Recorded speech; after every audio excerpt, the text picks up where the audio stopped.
5 মাসের ছোট্ট শিশুর নাম রিয়ান দাস। জটিল রোগে আক্রান্ত শিশুটির লিভার সিরোসিস অর্থাৎ লিভার ফেলিওর হয়েছে।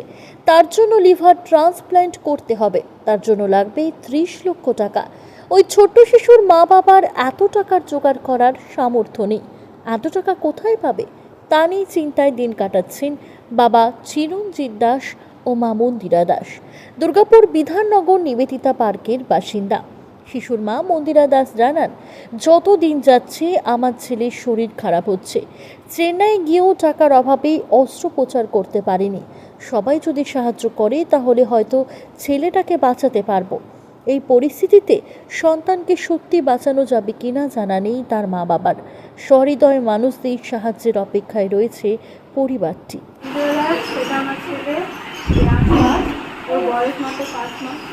তো লিভার সিরোসিস বলে একটা রোগ হয়েছে, যার ফলে ওর পেটে জল জমে গেছে এবং লিভারটা পুরো প্রবলেম হয়ে গিয়েছে। ডাক্তার বলেছে ওর লিভারটা ইমিডিয়েটলি আর কি ট্রান্সপ্ল্যান্ট করতে হবে। আর ট্রান্সপ্ল্যান্টের জন্য ওরা বলেছে 30 লক্ষ টাকা খরচ হবে। এটা আমাদের মতো পরিবারে আর কি 30 লক্ষ টাকা অনেকটাই বড় অ্যামাউন্ট।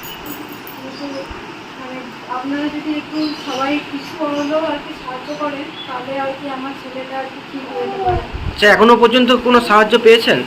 হ্যাঁ, সবাই মোটামুটি বন্ধু বান্ধবী যারা আছে রিলেটিভ তাকে এমনি মানে কিছু কিছু ফেসবুক থেকেও আর কি সবাই যেরকম পাচ্ছে সাহায্য করছে। কিন্তু সাহায্য করলেও অত বড় 30 লাখ টাকা অ্যামাউন্ট আর কি জোগাড় হওয়া অনেকটাই কষ্টের হয়ে যাচ্ছে। তো আপনারা যদি আরেকটু সাহায্য করেন তাহলে আর কি আমার ছেলেটা একটু সুস্থ হয়ে যেতে পারে। আচ্ছা, কতদিনের মধ্যে এটা করতে বলেছে? ওরা বলেছে যে যতটা তাড়াতাড়ি সম্ভব আপনারা করুন, কিন্তু আমরা বলেছি এত বড় অ্যামাউন্ট তো আমাদের কাছে জোগাড় করতে একটু টাইম লাগবে। তো আমরা বলেছি 1 মাসের মধ্যে অন্তত টাইম হয় আমাদের। আপনার নাম? আমার নাম মন্দিরা দাস। থাকেন কোথায় আপনি? আমি থাকি বিধাননগর নিবেদিতা পার্ক A/31। যদি আপনারা যোগাযোগ করতে চান তো বলবেন এখানে কাউকে বিধাননগর এসে যে দাসের বাড়ি, তো ওরা দেখিয়ে দেবে।